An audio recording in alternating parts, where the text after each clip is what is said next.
আপনারা ভয় দেখে এখনো লাভ নাই। যে বলেন যে তারা হাসতে হাসতে ফাঁসির পাতাতনের উপর দাঁড়াতে পারে, তাদেরকে ভয় দেখে অপমান। যে বলেন যে তারা কখনো কোথাও কারো কাছে মাথা নত করে আল্লাহ ছাড়, তাদেরকে ভয় দেখে এখনো লাভ। আমরা মাথা নত করবো শুধু আল্লাহ তালার কাছে, আর কার কাছে?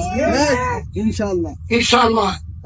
আমরা শুধু এই দলের মধ্যে নয়, 18 কোটি মানুষের মাথা সোজা করে দাঁড়ানো একটা স্বপ্নের বাংলাদেশ করতে চান।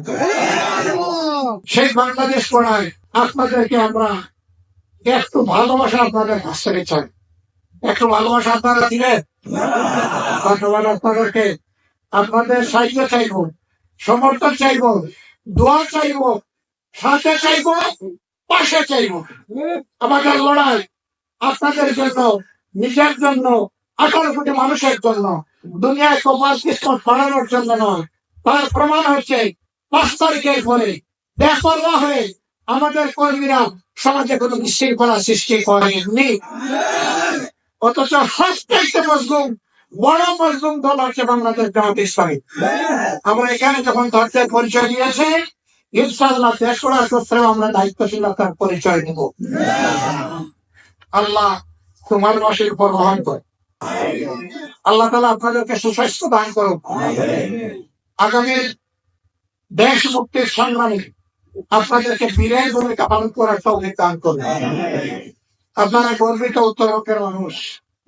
এখন সন্তানের স্লোগান যে প্রথম নামটি আপনাদের আসে আবু সাইদ। আবু সাইদ বলতো শেষ হয়নি, আবু সাইদের নামটাই আগে আসে। অনেকে আবার শহীদদেরকে নিজের দলের দাবি করে, ভাই আমরা এই কাজ করে। শহীদরা জাতীয় সম্পদ, আমরা দলের ভিত্তিতে তাদেরকে ভাগ করতে চাই না। এদেরকে আমরা মাথার উপর উঠে রাখতে চাই।